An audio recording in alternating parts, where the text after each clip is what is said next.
Grand pass Wellampitiya பகுதியில் வந்து ஒரு தம்பதியினருடைய எச்சங்களை வந்து கண்டுபிடிச்சிருக்காங்க. உடல் எச்சங்களை வந்து கண்டுபிடிச்சிருக்காங்க. அதுக்கு பின்னாடி ஒரு ஸ்டோரி இருக்கு. அதை கேட்கும் போதே என்ன சொல்றது முடியல. இந்த சம்பவம் வந்து 2020ஆம் ஆண்டு வந்து நடந்திருக்கு. ஆனா அவங்களுடைய உடல் எச்சங்கள் வந்து இப்போ 2026ல தான் கண்டுபிடிக்கப்பட்டிருக்கு. அந்த ஊடகவியலாளர் அமெரிக்காவை சேர்ந்தவர். அவர் ஈரான்ல போய் ட்ரம்ப்பை வந்து ஏசி ஒரு வீடியோ போட்டிருக்காரு. I just want to thank President Donald Trump for liberating the people of Iran. Iran வந்து எங்களுக்கு எரிபொருளை வழங்குவோம் அப்படின்னு சொல்லி ஒரு உறுதியை வழங்கி இருந்தாங்க. ஆனா இப்போ இலங்கைக்கு அதை பெற்றுக்கொள்ள முடியாத ஒரு சிக்கல் இருக்கு. அது ஏன் அப்படின்னு சொன்னா,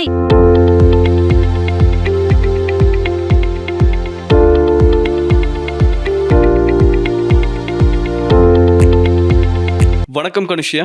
வணக்கம், எப்படி இருக்கீங்க? நல்லா இருக்கேன் கனுஷியா, நீங்க எப்படி இருக்கீங்க? நானும் ரொம்ப நல்லா இருக்கேன். இன்னைக்கு என்னென்ன செய்திகள் எல்லாம் நிகழ்ச்சியில் எடுத்துட்டு வந்திருக்கோம் பேசுறதுக்காக? நம்ம டெய்லி பேசுற மாதிரியே இன்னைக்கும் வந்து இன்ட்ரெஸ்டான நிறைய செய்திகள் வந்து வந்திருக்கு. அதுவும் பாத்தீங்கன்னா நாளுக்கு நாள் இலங்கையில வந்து எதிர்பார்க்காத சம்பவங்கள் வந்து நடந்திருக்கு. அதே மாதிரி இன்னைக்கு கிராண்ட் பாஸ் வெள்ளம்பிட்டிய பகுதியில் வந்து ஒரு தம்பதியினருடைய எச்சங்களை வந்து கண்டுபிடிச்சிருக்காங்க. உடல் எச்சங்களை வந்து கண்டுபிடிச்சிருக்காங்க. அதுக்கு பின்னாடி ஒரு ஸ்டோரி இருக்கு. அதை கேட்கும் போதே என்ன சொல்றது முடியல. நம்ம நாட்டிலேயே இப்படி நடக்குது அப்படின்ற மாதிரி நம்மளே வந்து திகைக்க வச்சிருக்கு. ஆமா, இப்போ இந்த கொஞ்ச நாளாவே வந்து மட்டக்களப்பு, யாழ்ப்பாணம், இப்போ வந்து தலைநகர் கொழும்புலையும் கூட இந்த மாதிரியான ஒரு சம்பவம் வந்து பதிவாகி இருக்கு. அதை பத்தி நிச்சயமா நம்ம இன்னைக்கு நிகழ்ச்சியில பகிர்ந்து கொள்ளலாம். அது மட்டும் இல்லாம மிக முக்கியமான ஒரு நபர், எங்களுடைய இலங்கை அரசியல்ல தவிர்க்க முடியாத ஒரு நபர், முன்னாள் ஜனாதிபதி ரணில் விக்ரமசிங்க. இப்போ அவருடைய வழக்கு விசாரணைகள் நடந்துகிட்டு இருக்கு இல்லையா, அது தொடர்பா ஒரு சின்ன தகவல் ஒன்று வெளியில வந்திருக்கு. அதை பத்தியும் நாம் வந்து இன்னைக்கு நிகழ்ச்சியில பேசலாம். அதையும் தாண்டி பார்த்தீங்கன்னா ஈஸ்டர் குண்டு தாக்குதல் இருக்கு இல்லையா, அந்த விசாரணையை வந்து கைது செய்யப்பட்ட சுரேஷ் சாலை அவர் வந்து வைத்தியசாலையில் அனுமதிக்கப்பட்டிருக்காரு. அது வந்து இப்போ அரசியல்வாதிகள் அதை பற்றி பேசிக்கிட்டு இருக்காங்க. அது என்ன நடக்க போகுது அப்படின்றது வந்து தெரியல. விசாரணைகள் துரிதப்படுத்தப்படுற இந்த நேரத்தை பார்த்தீங்கன்னா இப்படியான சில சம்பவங்கள் வந்து பதிவாகி இருக்கு. அண்ட் அது மட்டும் இல்லாமல் ஈரான் மற்றும் இஸ்ரேல் போர் இருக்கு இல்லையா, உலகத்துல என்ன நடக்குது அப்படின்றதையும் பார்க்கலாம். ஆமா, இந்த போர் பதட்டத்துக்கு மத்தியிலையும் இந்தியாவோட பிரதமர் நரேந்திர மோடி எங்களுடைய நாட்டு ஜனாதிபதி அனுரகுமார திசாநாயக்கவோட போன்ல பேசியிருக்கதாகவும் செய்திகள் வெளியாக இருக்கு. அவங்க அப்படி என்ன பேசியிருக்காங்க, இந்த போர் பதட்டம் இலங்கை உட்பட இந்தியா இந்த மாதிரியான நாடுகளுக்கு என்ன மாதிரியான பாதிப்புகளை உண்டாக்கி இருக்கு, அது தொடர்பான விடயங்களையும் நாங்க நிச்சயமா இன்னைக்கு நிகழ்ச்சியில பகிர்ந்து கொள்ளலாம். சோ ரொம்ப லேட் பண்ணாம நம்ம நிகழ்ச்சிக்குள்ள போலாம். ஆமா, வாங்க பேசலாம். சோ முதலாவதா என்ன அப்படின்னு பாத்தீங்கன்னா, கிராண்ட் பாஸ் வெள்ளம்பிட்டி அப்படியாவது கொழும்பு காண்மித்த பகுதி அப்படின்னு சொல்லலாம்.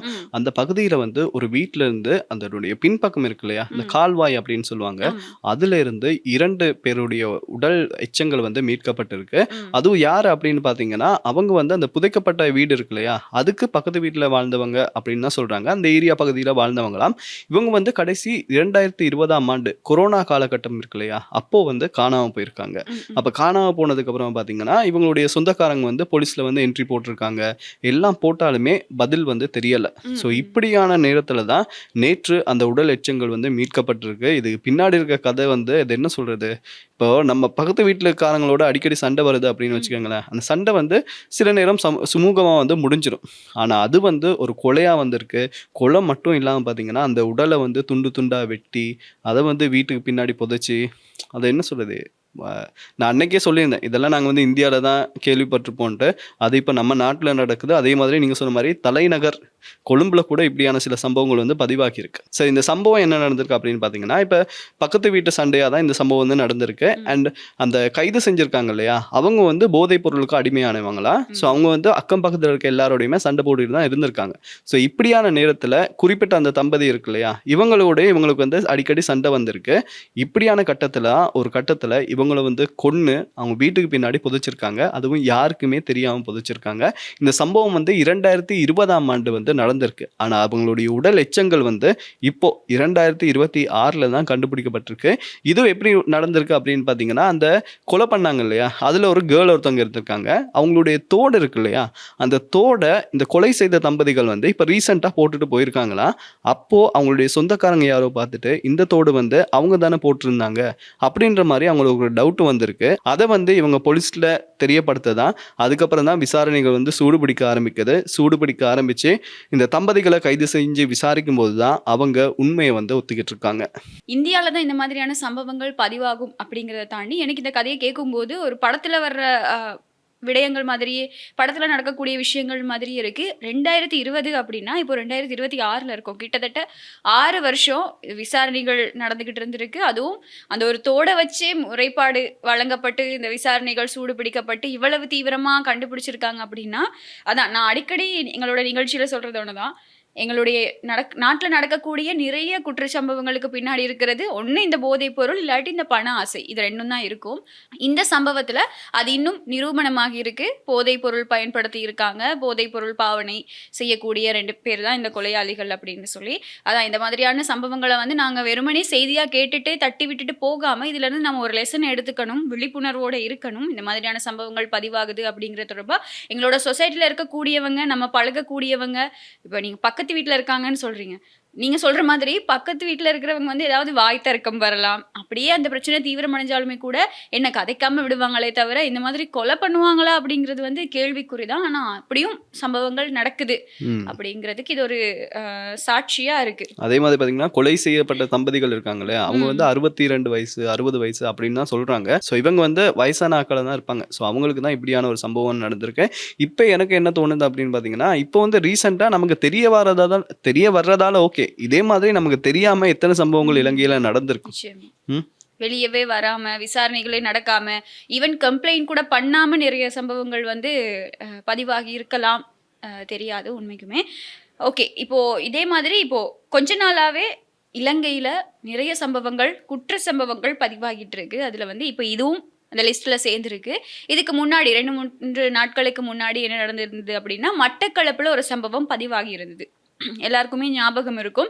அது அவ்வளோ குயிக்கா மறக்க முடியாது. ஏன்னா தங்க நகைகளுக்காக மயக்க மருந்து கொடுத்து நிறைய மர்மமான கதைகள் இந்த மட்டக்களப்பு சம்பவத்துல நடந்திருந்தது. இன்றைய தினம் இந்த சம்பவத்துல வந்து விசாரணைகள் மூலமா புது புது தகவல்கள் வந்து வெளியாகி இருக்கு. என்ன அப்படின்னா, மட்டக்களப்பு கொக்கட்டிச்சோலை நெல்லிக்காடு வயல் பகுதியில் பாழடைந்த கிணறு ஒன்றிலிருந்து பெண் ஒருவர் மீட்கப்பட்ட சம்பவத்துடன் தொடர்புடைய சந்தேக நபர்களின் உறவினர்கள் தொடர்பாக சந்தேகங்கள் எழுந்துள்ளதாக விசாரணைகளை முன்னெடுத்துட்டு வரக்கூடிய போலீசார் வந்து தெரிவிச்சிருக்காங்க.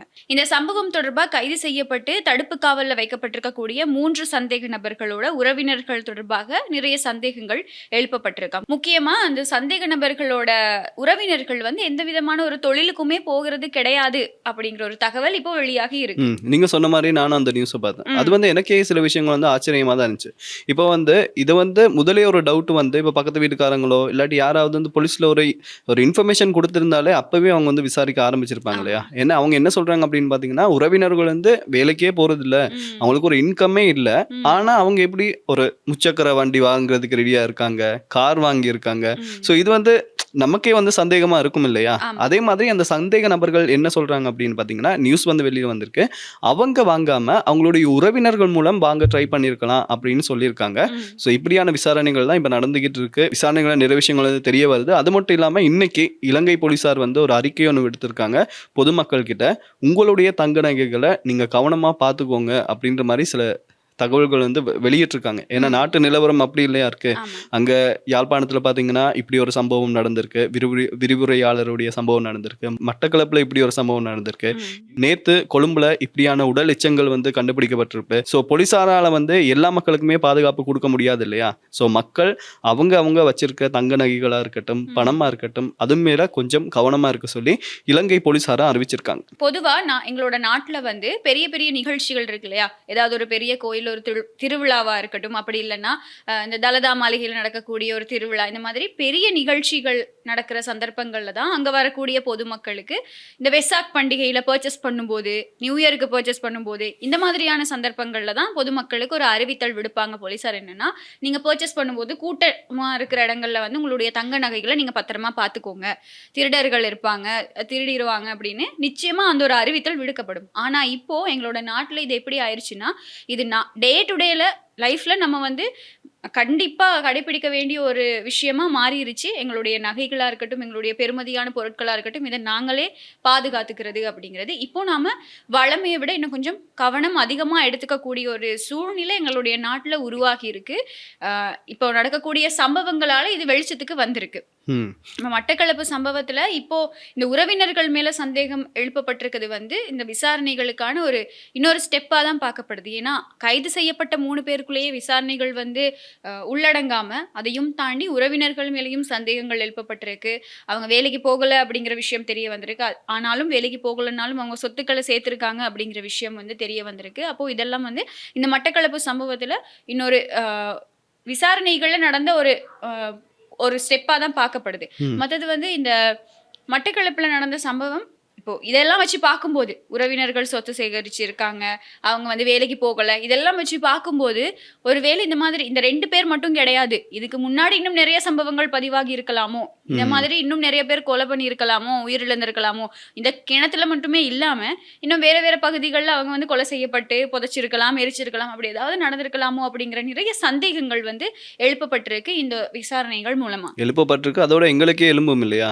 நமக்கு தெரிஞ்சதால இந்த 2 இதுக்கு முன்னாடி அவங்க என்னென்ன பண்ணியிருப்பாங்க. இப்போ வேலைக்கே போகாம ஒரு முச்சக்கர வண்டி இப்போ பார்த்தீங்கன்னா இலங்கையில் ஒரு 20 லட்சத்துக்கிட்ட போகுது. இப்போ 2-3 பவுன்னாலும் 12 லட்சம்.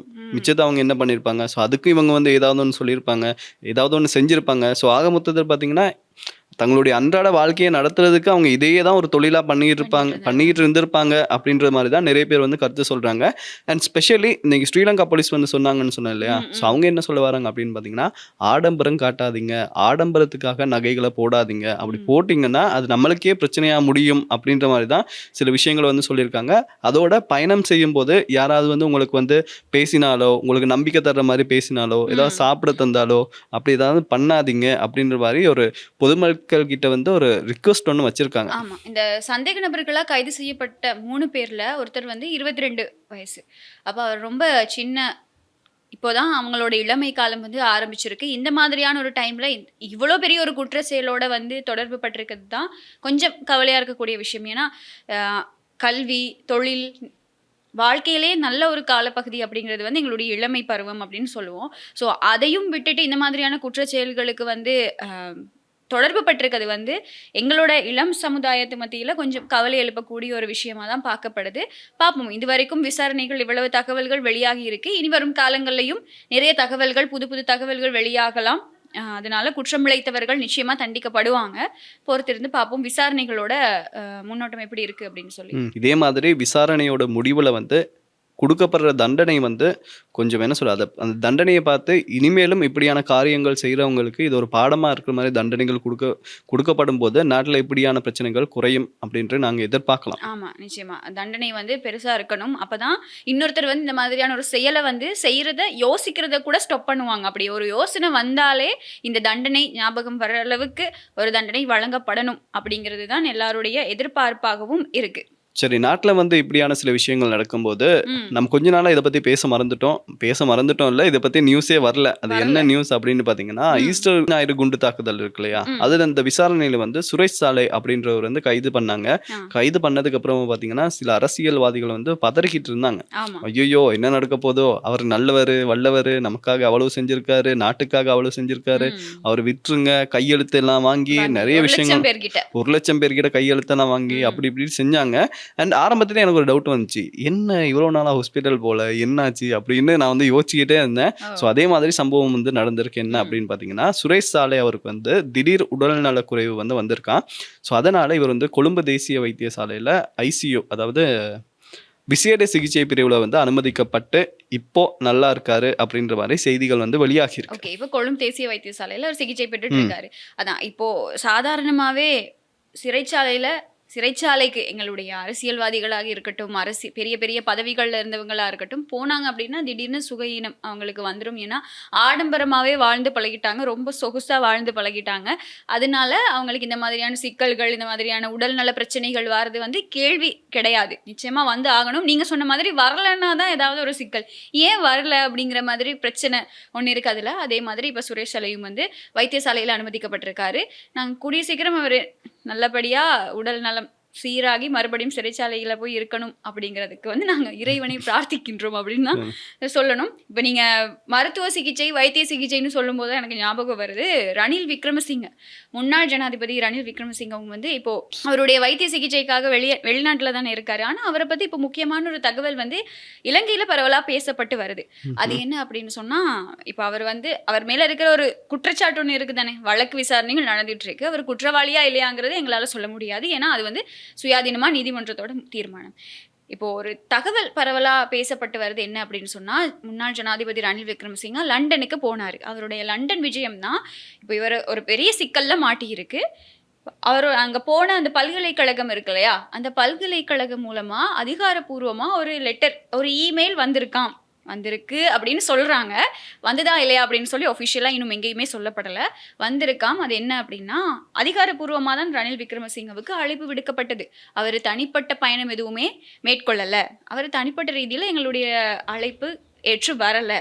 அதாவது அந்த கவர்மெண்ட், எங்களுடைய இலங்கை கவர்மெண்ட், அப்போ ஜனாதிபதியா ரணில் விக்ரமசிங்க இருந்தாரு, கவர்மெண்ட்டை வந்து அழைச்சிருக்காங்க அப்படின்னு சொல்லி ஒரு இமெயில் வந்திருக்கு அப்படின்னு சொல்லி ரணிலோட ஆதரவாளர்கள் சில பேர், சில அரசியல்வாதிகள் வந்து அவங்களுடைய முகப்புத்தகத்துல வந்து பதிவிட்டிருக்காங்க. நேற்று தினம் ரணில் விக்ரமசிங்கவனுடைய பிறந்த நாள், அது எல்லாருக்குமே தெரியும். அப்ப அவரோட பிறந்த நாள் பரிசா இது வந்து கிடைச்சிருக்கு அப்படின்னு சொல்லி சில ஆதரவாளர்கள் பதிவிட்டிருக்காங்க. இப்போ அந்த பல்கலைக்கழகம் மூலமா வந்து அதிகாரப்பூர்வ அறிக்கை வந்திருக்கு, இப்போ கூடிய சீக்கிரத்தில் அவர் குற்றவாளி இல்லை அப்படிங்கிறது நிரூபணம் ஆயிரும் அப்படின்னு சொல்லி நிறைய கருத்துக்கள், அது வந்து சும்மா வதந்திகளா பரவிக்கிட்டு இருக்கு. இதோட உண்மைத்தன்மை இன்னுமே உறுதிப்படுத்தப்படலை. அதுதான் இன்னைக்கு முக்கியமான விஷயம். மற்றது வந்து இப்போ வழக்கு விசாரணைக்கான திகதிகளும் வந்து கிட்ட நெருங்கிக்கிட்டு வருது. இந்த நேரத்தில் பார்த்தீங்கன்னா ரணில் விக்ரமசிங்க நம்மளுடைய முன்னாள் ஜனாதிபதி வந்து ஒரு ஆபரேஷன் பண்ணியிருக்காரு அப்படின்னு சொல்லி ரீசெண்டாக கூட ஒரு அமைச்சர் கூட சொல்லியிருந்தார் இல்லையா, அதாவது ரவி கருணாநாயக்க வந்து சொல்லியிருந்தாரு. முதல் வந்து நீதிமன்றத்தால் தீர்ப்பு வழங்கினதுக்கு அப்புறம் அவருக்கு வந்து சுகம் இல்லாமல் வந்து ஹாஸ்பிட்டல் அட்மிட் ஆகி அப்புறம் வெளியில் வரும்போது புக்கோட எல்லாம் போஸ்ட் கொடுத்திருந்தாரு.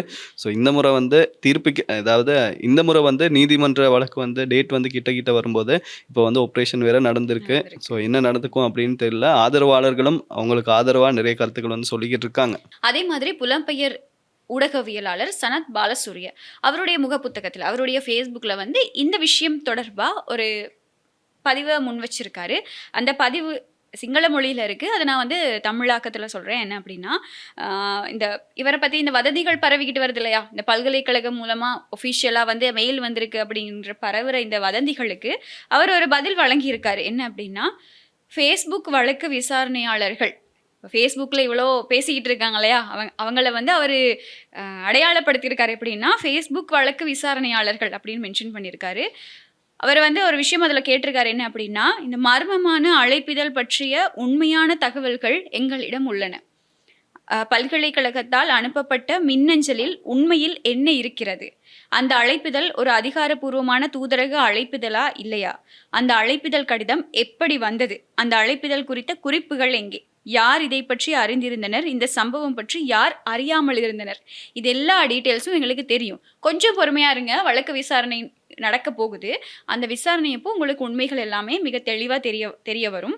அது மட்டும் இல்லாமல் இவங்க எல்லாருமே இப்போ வதந்திகள் பரப்பப்படுது இல்லையா, அந்த வதந்திகளோட அடிப்படையில் உண்மைக்குமே அவருக்கு வந்து இந்த அழைப்புதல் ஒஃபிஷியலாக வந்திருந்தது அப்படின்னா, அவங்க அங்கே போயிட்டு எடுத்துகிட்டு வந்த, அதாவது எங்களுடைய நாட்டோட பண்ணிக்கிட்ட ஒப்பந்தங்கள் என்ன, அங்கேருந்து ஏதாவது ஒரு ஒப்பந்தம் ரீதியாக தானே இந்த அழைப்பு இருந்திருக்கும், ஏதாவது ஒரு பேச்சுவார்த்தை நடந்திருக்கும் தானே, அந்த பேச்சுவார்த்தைகள் என்ன, நீங்கள் இலங்கைக்கு எடுத்துகிட்டு வந்த நன்மை என்ன, எந்த நிதி திட்டம் கொண்டு வரப்பட்டுச்சு, என்ன ஒப்பந்தம் கொண்டு வரப்பட்டுச்சு அப்படிங்கிறத நீங்கள் வந்து ப்ரூஃப் பண்ண முடியுமா அப்படிங்கிற கேள்விகளையும் அவர் முன் வச்சிருக்காரு.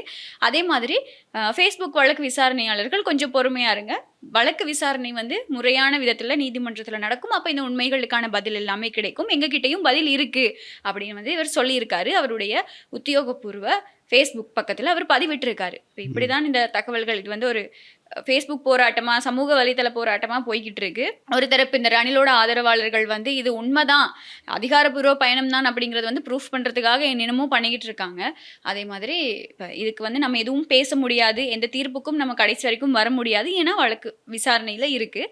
கூடிய விரைவில் இந்த உண்மை வந்து வெளிவரும். விசாரணை முடிவில் வந்து நாங்கள் வந்து உண்மையை எதிர்பார்க்கலாம். எதிர்பார்க்குற இந்த நேரத்தை பார்த்தீங்கன்னா, இன்னைக்கு நாட்டில் என்ன நடந்திருக்கு அப்படின்னு வந்து பார்த்தோம். இப்போ வந்து உலகத்தில் என்ன நடக்குது அப்படின்னு பார்த்தீங்கன்னா, ஈரான், இஸ்ரேல், அமெரிக்கா ஓர் வந்து வந்திருக்கு. இப்போது அமெரிக்காவுக்கும் இஸ்ரேலுக்குமே வந்து விரிசல் விழுந்துருச்சு அப்படின்னு சொல்லலாம். ட்ரம்ப் வந்து பின்வாங்குற நிலைமையில இருக்காரு. இஸ்ரேல் வந்து இல்லை, நாங்கள் தொடர்ந்து அடிப்போம் அப்படின்ட்டு சொல்லிக்கிட்டு இருக்காங்க. அந்த நேரத்தில் இப்போ ஒரு நியூஸ் என்ன வந்திருக்கு அப்படின்னு பார்த்தீங்கன்னா, ஈரானுக்கு வந்து தரைவழி படைகள் இருக்கு இல்லையா, அதை வந்து அமெரிக்கா அனுப்ப போறதா சில தகவல்கள் வந்து வெளியாகி இருக்கு. ஸோ இந்த தரைவழி மூலமாக ஊடுருவி ஈரானுடைய சில பகுதிகளை வந்து கைப்பற்றுறதுக்கு அமெரிக்கா முயற்சி செய்கிறதா சில தகவல்கள் வந்து வெளியாகியிருக்கு. ஆமா. இப்போ இந்த அமெரிக்கா, இஸ்ரேல், ஈரான் இவங்க இந்த 3 நாடுகளும் மையப்படுத்தி ஆரம்பிச்ச இந்த போர் நிலைமை வந்து இப்போ தீவிரப்படுத்தப்பட்டு வருதா அப்படின்னு கேட்டா, நிச்சயமா தீவிரப்படுத்தப்பட்டு வருது. ஆனா அமெரிக்கா வந்து ஆல்மோஸ்ட் இதிலிருந்து பின்வாங்க ஆரம்பிச்சுட்டாங்க. இஸ்ரேல் தான் இந்த விஷயத்துல வந்து ரொம்ப தீவிரமா இருக்காங்க. அதே மாதிரி தாக்குதல்களும் அதிகரிக்கப்பட்டிருக்கு. அமெரிக்கா வந்து சொல்லியிருந்தது, எரிசக்தி நிலையங்கள் மேல நாங்க தாக்குறது வந்து நிப்பாட்டியிருக்கோம் அப்படின்னு ட்ரம்ப் வந்து ஒரு அறிவிப்பை வெளியிட்டிருந்தாரு. ஆனா ஈரானோட அணு உலை ஆலை மேல வந்து நேற்றைய தினம் ஒரு தாக்குதல் நடந்திருக்கு. எந்த டேமேஜும் இல்ல, உயிரிழப்புகள் எதுவுமே பதிவாகல. ஆனாலும் இந்த தாக்குதல் நடந்திருக்கு அப்படின்னு சொல்லி ஈரான் தரப்புல இருந்து உறுதிப்படுத்தப்பட்டிருக்கு. அது மட்டும் இல்லாம மத்திய கிழக்குல நிலவிக்கிட்டு இருக்கக்கூடிய இந்த போர் சூழல்ல கடுமையான பொருளாதார தடைகளுக்கு மத்தியிலையும் அணு ஆயுத வல்லமை கொண்ட இரு நாடுகளுக்கு எதிராக ஈரான் தன்னோட வெற்றியை பிரகடனப்படுத்தி இருக்கு அப்படின்னு சொல்லி ஈரானோட அரசியல் ஆய்வாளர்கள் வந்து இப்போ கருத்து வெளியிட்டிருக்காங்க.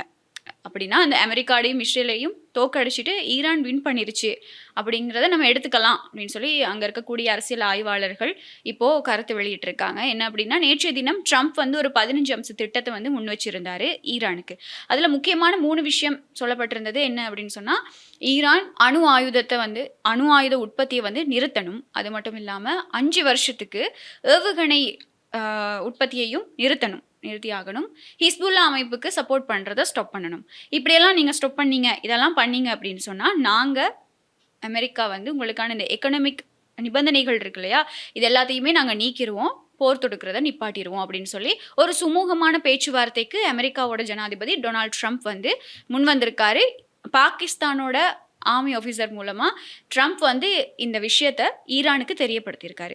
ஆனால் ஈரான் என்ன சொல்லியிருக்காங்க அப்படின்னு சொன்னால், நீங்கள் பேச்சுவார்த்தை நடத்துறீங்கன்னு சொல்கிறீங்க, எங்களோட எந்த பேச்சுவார்த்தையுமே நடக்கலை. நான் நினைக்கிறேன் நீங்கள் எல்லாருமே வந்து உங்களுக்குள்ளேயே தான் பேச்சுவார்த்தை நடத்துக்கிறீங்க.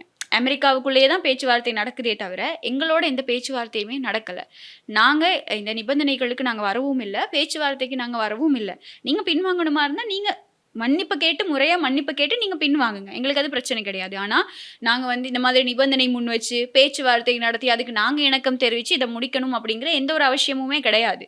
ஸோ நீங்கள் வந்து மன்னிப்பு கேட்டு எங்களோட இழப்பீடுகளுக்கு நீங்கள் நஷ்ட ஈடு கொடுத்து நீங்கள் இந்த போரை வந்து முடிச்சுக்கலாம் அப்படின்னு சொல்லி ஈரான் தரப்புல இருந்து நிறைய விஷயங்களை வந்து முன் வச்சிருக்காங்க. அவங்களுடைய பிடிவாதத்துல இருந்து அவங்க வெளி வரல. இதுல என்ன ஸ்பெஷல் அப்படின்னு பாத்தீங்கன்னா, போரை வந்து ஸ்டார்ட் பண்ணது ட்ரம்ப் தான்.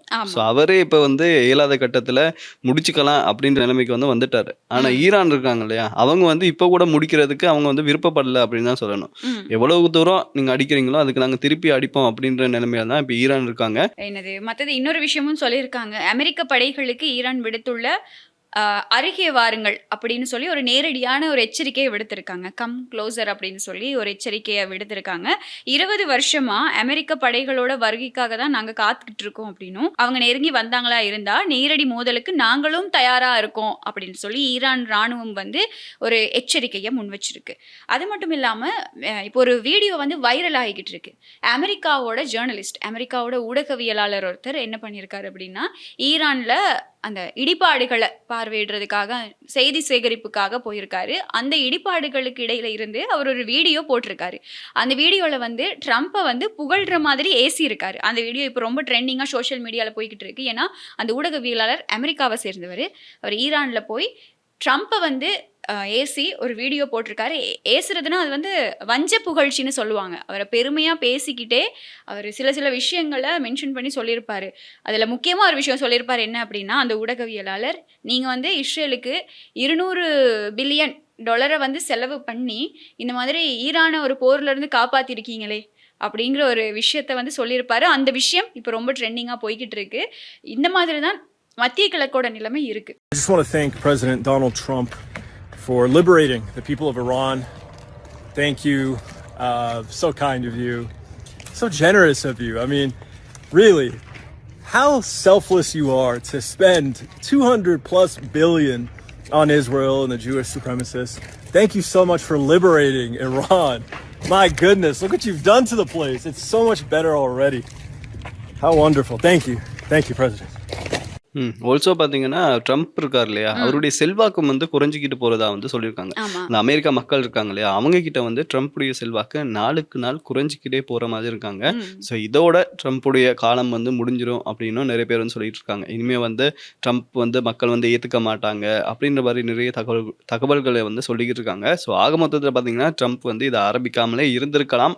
ஆரம்பிச்சு தன்னுடைய சொந்த காசுல தனக்கே சூனியம் வச்ச கதை தான் இப்போ வந்து ட்ரம்ப் ஆமா. பண்ணியிருக்காரு. ட்ரம்ப் ஜனாதிபதியா தேர்தல்ல போட்டியிடும் போது கூட ட்ரம்ப்புக்கு நிறைய ஆதரவு இருக்கலனாலுமே கூட அவர் நிறைய இந்த தில்லாலங்கடி வேலைலாம் சொல்லுவாங்க இல்லையா, அந்த மாதிரி நிறைய வேலை பார்த்தாரு. அவர் ஜனாதிபதி ஆகணும் அப்படிங்கிற இந்த தேர்தலில் வெற்றி பெறணும் அப்படிங்கிறதுக்காக.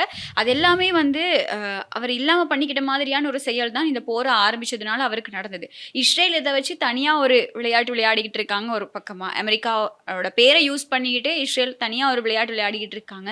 ஆனால் இதனால நடந்த உயிரிழப்புகள் நாங்கள் இந்த போர் ஆரம்பத்திலே சொல்லியிருந்தோம். இதில் வின் பண்ண போகிறது யாரா இருக்கும் அப்படிங்கிறது தொடர்பாக எங்களுக்கு எந்த விதமான கெஸ்ஸும் கிடையாது. ஆனால் பாதிக்கப்படுறது சாதாரண பொதுமக்கள். இப்போ உயிரிழந்தவங்க எங்கே போவாங்க இந்த போரில்? இவங்க ஒரு சமாதானத்துக்கு வருவாங்க, இவங்க ஒரு நிபந்தனைக்கு வந்துடுவாங்க. ஆனால் இந்த உயிரிழந்தவங்களுக்கு யார் பதில் சொல்ல போறா? உயிரிழந்தவங்களோட குடும்பத்துக்கு யார் பதில் சொல்ல போறா? நிறைய பேர் இடம்பெயர்ந்திருக்காங்க, நிறைய பேர் பயந்து ஒளிஞ்சிருக்காங்க. இந்த மாதிரியான நிறைய சம்பவங்கள் பதிவாகி இருக்கு. இப்போ மனித உரிமைகள் ஆணைக்குழு இதெல்லாமே வந்து இந்த விஷயங்கள்ல வந்து இன்வால்வ் ஆகி இருக்காங்க. அதனால கூடிய விரைவில் இந்த போர் முடிவுக்கு வருமா இருந்தா எல்லாமே பேக் டு நார்மல் ஆயிரும். நம்ம இலங்கைக்கு வருவோமே, இலங்கையிலையுமே கூட நாங்கள் ஒரு நாடா அப்போதான் இப்போ டித்வா அப்படிங்கிற ஒரு இயற்கை பேரழிவு நடந்து நாங்கள் ஒரு நாடா முன்னுக்கு வர்றதுக்கு ட்ரை பண்ணிக்கிட்டு இருந்த ஒரு சந்தர்ப்பம். நிறைய பிரச்சனைகளை ஃபேஸ் பண்ணி நாங்களுமே ஆல்ரெடி நிறைய உயிரிழப்புகளை ஃபேஸ் பண்ணி இந்த பேரழிவுனால நிறைய உயிரிழப்புகளை ஃபேஸ் பண்ணி நாங்கள் அப்போ தான் மறுபடியும் ரீபில்ட் ஸ்ரீலங்கா அப்படின்னு சொல்லி மேலே வர்ற ஆரம்பிச்சுக்கிட்டு இருந்த ஒரு டைமில் மறுபடியும் எங்களுக்கு விழுந்த ஒரு பெரிய அடியாக தான் இது பார்க்கப்படுது. மக்களுக்கு வந்து எல்லாத்தோட பொருட்களோட விலைகள் எல்லாமே அதிகரிச்சிருக்கு. இப்போ இன்னைக்கு பார்த்தீங்கன்னா முட்டை விலை அதிகரிச்சிருக்கு.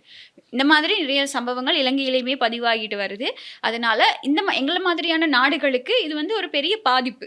இந்த பாதிப்புலேருந்து வெளியே வரணுமா இருந்தால் அவங்க வந்து ஒரு பேச்சுவார்த்தை நடத்தி அவங்க ஒரு நிலைப்பாட்டுக்கு வரணும். வந்தால் தான் எங்களை மாதிரியான நாடுகள் வந்து எங்களோட ஃப்யூச்சரை நாங்கள் பில்ட் பண்ணிக்க முடியும். ஏன்னா இப்போ வந்து நாங்கள் இந்த கொஞ்ச நாளாகவே நிறைய விஷயங்களை ஃபேஸ் பண்ணிட்டோம் இல்லையா, கோவிடாக இருக்கட்டும், அறகலைய போராட்டமாக இருக்கட்டும், இந்த மாதிரி நிறைய பிரச்சனைகள் எங்களுக்கு வந்தது. நாங்கள் கொஞ்சம் கொஞ்சமாக முன்னேறணும் அப்படின்னு நினைக்கும் போது இல்லை, மறுபடியும் எங்களுக்கு ஏதாவது ஒரு பிரச்சனை வந்துக்கிட்டே இருக்குது. அப்போது நாங்கள் இதிலேருந்து இனி வரணுமா இருந்தால் எங்களுக்கு அதுக்கு ஒரு சின்ன டைம் எடுக்கும். அப்போ இந்த போர் வந்து முடிவடைஞ்சாதான் எங்களுக்கு ஒரு தீர்வு கிடைக்கும் அப்படிங்கிறது தான் விஷயம். பார்க்கலாம். போர் முடிஞ்சாதான் மற்ற நாடுகளும் சந்தோஷமா இருக்கும், நிம்மதியா இருக்கும். ஆமாம். அதே மாதிரி நரேந்திர மோடி, இந்தியாவோட பிரதமர் நரேந்திர மோடிக்கும் எங்களுடைய நாட்டு ஜனாதிபதி அனுரகுமார திசாநாயக்கவுக்கும் இடையில ஒரு வந்து தொலைபேசி கலந்துரையாடல் ஒன்று நடந்திருக்கு. அதில் வந்து மேற்கு ஆசியாவில் உருவாகி இருக்கக்கூடிய இந்த போர் சூழல் தொடர்பாகவும் உலகளாவிய எரிசக்தி பாதுகாப்பை பாதிக்கக்கூடிய இடையூறுகள் தொடர்பாகவும் வந்து கலந்துரையாடல் நடந்திருக்கு. இந்தியா இலங்கை எரிசக்தி ஒத்துழைப்பை வலுப்படுத்துறது, பிராந்திய பாதுகாப்பை மேம்படுத்துறது, இந்த மாதிரியான முன்னெடுப்புகளோட முன்னேற்றத்தை ஆய்வு செஞ்சிருக்கதாகவும் சொல்லப்படுது. நெருங்கிய மற்றும் நம்பிக்கைக்குரிய பங்காளிகளாக இந்த சூழலை நாங்கள் எப்படி ஃபேஸ் பண்ண போகிறோம், இதுக்கப்புறம் நாங்கள் என்னென்ன திட்டங்களை கொண்டு வருவோம் அப்படிங்கிறது தொடர்பாக இவங்க 2 பேரும் கலந்துரையாடி இருக்கிறதா வந்து தகவல்கள் வெளியாகி இருக்கு. அதே மாதிரி வலுசக்தி அமைச்சு பொதுமக்கள் கிட்ட ஒரு கோரிக்கை முன் வச்சிருக்காங்க. என்ன அப்படின்னா, மாலை 6 மணிலேருந்து இரவு 10 மணி வரையான காலப்பகுதியில் மின்சாரத்தை ரொம்ப சிக்கனமாக பயன்படுத்துங்க, வீண் விரயமாக்காதீங்க அப்படின்னு சொல்லி ஒரு கோரிக்கையை முன் வச்சிருக்காங்க.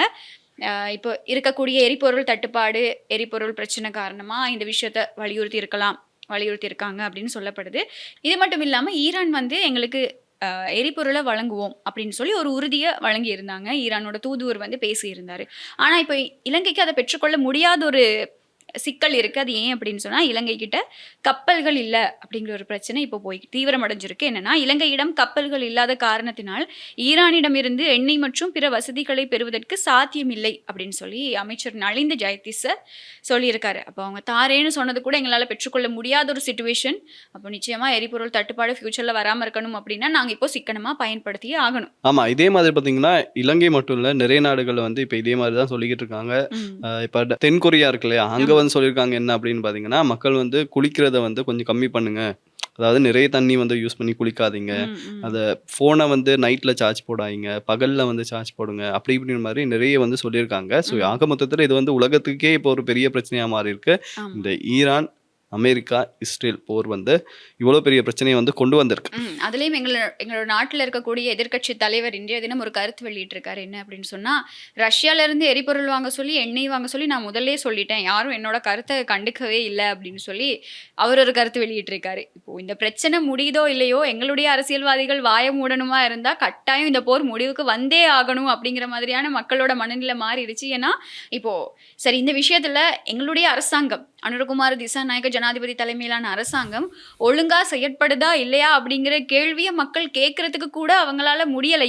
ஏன்னு சொல்லுங்களேன், மற்றவங்க இருக்காங்களே அவங்கள பற்றி யோசிச்சாலே இல்லை, இதுக்கு இவங்களே பரவாயில்லப்பா அப்படின்னு யோசிக்கிற மாதிரி சஜித் பிரேமதாச வாயை திறந்தாலே ஏதாவது அன்வான்டான ஏதாவது ஒரு கருத்தை தான் முன் வச்சுட்டு அவர் வந்து உட்கார்றாரு. அப்போது அவரோட கருத்துக்களை வச்சு பார்க்கும்போது நாடு நல்லா போகுமா இல்லையான்னு யோசிக்கிற மனநிலையில் மக்கள் இல்லை. ஏன்னா அவங்க எல்லாரையும் விட இப்போ இருக்கிற அரசாங்கமே போதும், இவரே நல்லா தான் பண்ணிக்கிட்டு போறாரு அப்படின்னு திருப்தி அடையக்கூடிய மாதிரி எங்களுடைய எதிர்க்கட்சிகளோட நிலைமை இருக்கு. இன்றைய தினம் அப்படி ஒரு கருத்தை வெளியிட்டிருக்காரு. என்ன அப்படின்னு சொன்னா, நான் அப்பவே சொன்னேன், என் பேச்சை யாரும் கண்டுக்கல, என் பேச்சை யாருமே கேட்கல, சரி இப்போவாவது பண்றாங்களே அப்படின்னு சொல்லியிருக்காரு.